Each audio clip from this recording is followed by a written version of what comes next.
Vanessa, tú como especialista, ¿qué transcurso le puedes conceder a este conflicto, este triste conflicto que estamos viviendo en esa parte de Europa? Sí, bueno, hoy es difícil saber hacia dónde va a escalar la violencia. En un principio, lo que sí estoy segura, Lalo, es que no vamos hacia una tercera guerra mundial. Eso Eh, no. es complicado, aunque comparemos esta etapa con la Guerra Fría, es bien interesante ver cómo el mismo enemigo ya no es el de Europa y el de Estados Unidos. Hoy Rusia no es el principal enemigo de Estados Unidos, sí de Europa. El principal enemigo de la gran potencia es China. Y hemos visto que han sido muy cuidadosos estos dos países en su acercamiento al conflicto con Ucrania. Por su parte, Estados Unidos, desde que inició, dijo que él no se iba a involucrar directamente, que no iba a permitir la invasión, la ha condenado abiertamente, mandar ayuda, etcétera, pero no hará una intervención militar directa en Ucrania al no ser miembro de la OTAN. Y en eso se ha mantenido Biden, incluso para muchos esta postura que ha tenido desde el inicio de año fue una invitación a que Putin invadiera. Y por otro lado, China, ¿no? Que se ha también abstenido de participar directamente y se ha mantenido en la idea de la diplomacia, de la negociación, pues era un aliado muy importante para que Rusia pueda aguantar las sanciones económicas. Así que eso sí lo descartamos.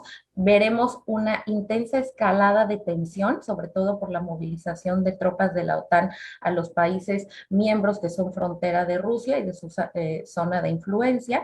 Y bueno, y hasta dónde llegue esta escalada, pues tendrá que ver justamente con las negociaciones de Zelensky para no ingresar a la OTAN y que es el gran tema para Rusia y las movilizaciones que haga la OTAN. Oye, vi por ahí en un diario la firma de Zelensky para ingresar, que forme parte de la Unión Europea, ¿no? Lo acaba de firmar. ¿Eso qué significa? ¿Y le acerca esto a la OTAN o nada tiene que ver? No, bueno, firmó la solicitud para ingresar a la Unión Europea, lo cual, bueno, pues cualquier país quisiera. Sin embargo, vamos a ver qué tan rápido actúa el proceso, porque eso tarda años, ¿no? Tenemos países que han estado ahí como Turquía esperando muchísimo tiempo, ¿no? Observadores que ya han firmado esta solicitud. Esto lo acerca a Europa y a una serie de medidas económicas que poco a poco, pues lo irán haciendo más independiente de la misma Rusia, porque recordemos que hay una gran interdependencia, sobre todo por estas familias, este 50 y tantos por ciento de la población que son ruso-ucranianos, ¿no? Entonces, culturalmente, pues también tiene que haber un proceso que lo aleje de ser una parte rusa tan sensible, porque uno cruza de Ucrania a Rusia y no hay ninguna diferencia. Culturalmente, físicamente, son muy similares. O China. China, ha cambiado su posición ante el conflicto a partir de que ya es francamente agresivo en términos militares y se ha atacado a la población civil de la manera que hemos podido constatar y hemos visto en las redes sociales y en la televisión del mundo. China se ha alejado, se ha acercado, se ha mantenido igual. No, China se ha mantenido. No ha hecho en ningún momento alguna condena fuerte a Rusia. Ha estado incluso hablando el presidente Xi Jinping con Vladimir Putin. De las primeras declaraciones que ha hecho Putin para negociar han pasado por estas llamadas con China. Y bueno, ante Naciones Unidas también se ha abstenido de votar en contra de Rusia. Sin embargo, vimos un hecho simbólico importante en estos días que fue el condenar las sanciones económicas.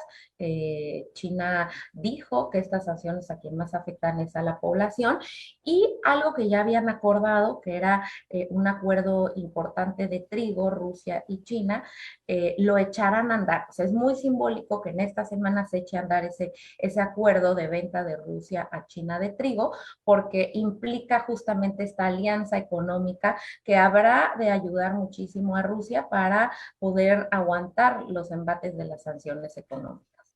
¿Pierde Putin si el asunto se alarga al interior en Rusia? ¿La posición de Putin se pone en riesgo si este asunto se empantana?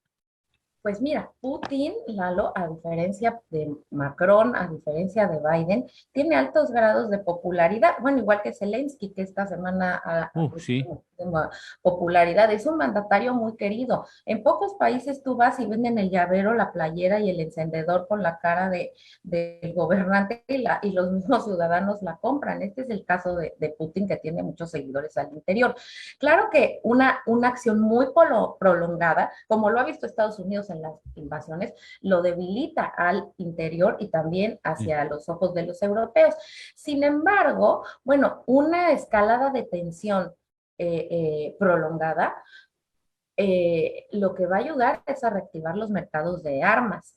Es una especie de guerra fría. El tener un enemigo o una amenaza de guerra, pues ayuda a reactivar esa gran industria económica que muchos preveímos que podía haber un conflicto importante post pandemia para que haya una recuperación como lo hubo después de la crisis del 29. Entonces, a pesar de la popularidad o de lo que podamos ver en el ámbito de lo político, económicamente a las grandes potencias les favorece, aunque a la sociedad pues nos venga muy mal con el alza del petróleo y toda la desaceleración económica que puede traer esta situación. Porque anticipan la posibilidad de que Rusia pudiera vivir una etapa de recesión, hiperinflación, o sea, una consecuencia económica importante por este proceso que está encabezando en contra de Ucrania. Sí, y esto es bien interesante y bien importante señalarlo, Lalo, porque si bien los ucranianos están sufriendo, ¿no? Es una gran crisis humanitaria. También los rusos, también la población rusa no es responsable de las acciones que tomen sus mandatarios. Recordemos que los rusos han pasado por etapas de pobreza muy importante y hoy nuevamente hay familias rusas que están sufriendo, que no están de acuerdo y que van a ser quienes de alguna manera absorban esta situación que ya se está viviendo de una inflación altísima, de un debilitamiento del rublo dramático. Entonces, no solamente hay que verlo porque ya ha habido varios actos de xenofobia en contra de los rusos y muchas familias rusas incluso están divididas porque la familia de la esposa vive en Ucrania, ¿no? Porque la prima, la amiga vive en Ucrania, porque como te decía, hay una gran comunión entre los rusos y los ucranianos. Por eso Putin los considera parte de Ucrania y muchos rusos también, ¿no? Entonces, ese es un problema que hay que sensibilizar a las personas que los rusos no son malos, la población rusa está viviendo las sanciones, hasta el fútbol les van a quitar, vamos. Claro, le van a quitar ya no va a haber Gran Premio de Rusia, los quieren sacar de los Juegos Olímpicos próximamente. Bueno, ya va a haber una serie de cuestiones que no restarán su popularidad, no le va a pegar esto que está viviendo, porque la población rusa, tengo entendido que está parcialmente informada, o sea, se ha sesgado la información para justificar la intervención de Rusia en Ucrania. ¿Esto no crees que va a representar para Putin una factura posterior?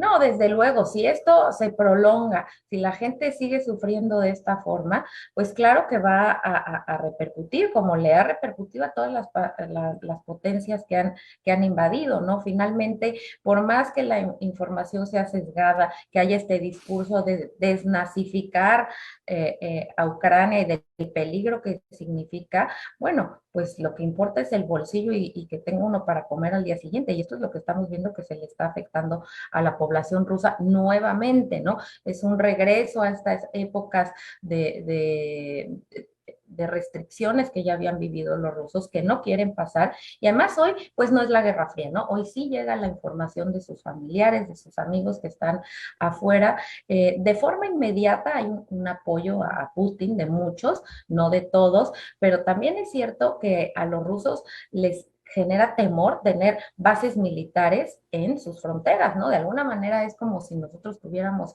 en México y en Cuba bases militares de los rusos, pues los estadounidenses no les gustaría de ninguna manera. Entonces estamos viendo nuevamente un asunto de provocación entre grandes potencias y países periféricos. ¿Es una nueva versión de la Guerra Fría? Es una nueva versión sí y no en esta escalada de tensión, ¿no? En la que no veremos una confrontación directa en las potencias, por lo menos no se vislumbra ahorita, sin embargo, con cuestiones muy diferentes, lo que te decía, no hay un Estados Unidos que tenga como principal rival Rusia, hoy tenemos, bueno, Putin ideológicamente ni siquiera apunta hacia la ideología socialista o comunista. O sea, Putin debería de identificarse con los sectores, por ejemplo, más conservadores de América Latina, no con Sí, sí, sí. Venezuela, Cuba, ¿no? Entonces, pues ya no es una cuestión ideológica, es una cuestión de potencias, de economía y con enemigos diversos. Y ojo, hoy por hoy también la gran lucha está en el ciberespacio, en el espacio exterior, y eso lo saben Estados Unidos y China, que no están dispuestos a invertir en una guerra cuando las necesidades están en otro lado. Sé que es muy difícil contestar esa pregunta, pero ¿qué, qué, qué espacio le ves al conflicto? Al menos ya para que empiecen a negociar y empiecen a cesar las escaladas de violencia armada. ¿Le ves largo aliento al conflicto, mediano aliento o corto aliento? Mira, eh, en este momento, la escala de tensión que vivimos con Ucrania, la única manera de distenderlo es asegurarle a Rusia que no va a ingresar Ucrania a la OTAN, que no va a permitir una incursión militar de algún país europeo o de la OTAN, y de alguna manera, pues mantener tranquilo a Zelensky, si no, una de las cosas que podría negociar Rusia es no quitarlo del poder, pero sí que evitar o neutralizar todas estas confrontaciones con la gran potencia, ¿no? Eso podría hacer que desescalara. Sin embargo, vamos a ver si en este caso que desescale la tensión, vamos a ver en un año, en dos o en tres, otra vez conflictos con Ucrania, con las ex repúblicas soviéticas. Y eso, regresando un poco a la pregunta anterior, también es importante señalarlo. Cuando Putin llama a sus ex repúblicas soviéticas, pues muchos de estos dicen, no, yo ya soy europeo y ya no voy con Rusia, ¿no? Ujú. Entonces, ahí también tenemos una contención para que esto no escale a gran medida, porque tiene pocos aliados hoy Rusia en el escenario internacional. Entonces, digamos, es un hot point, es una zona que está en conflicto, que Rusia va creciendo como una potencia militar, sigue con una economía de posguerra fría y eso es lo que la debilita, pero sigue preocupado y ocupado de su zona de influencia, ¿no? Que coquetea hoy abiertamente con Europa, y por eso no es un escenario que no veamos que se repita en el mediano plazo. Oye, Vanessa, te agradecemos mucho que estés aquí con nosotros, como siempre, bien abusada, bien informada, nos ayuda a entender esas cuestiones que ustedes siguen como especialistas en esos temas internacionales, siguen cotidianamente y nosotros perdemos mucho de vista aspectos que ustedes tienen fresco y bien claros. Muchas gracias y si nos lo permite, seguiremos en contacto contigo próximamente. Claro que sí, como siempre, un gusto colaborar con Muchas usted. gracias. Malo, bonito día para ti y Gracias. todo el auditorio. Igualmente, muchísimas gracias, Vanessa. Gracias. Esa es tu casa. Muchas gracias. Muchas gracias. Gracias.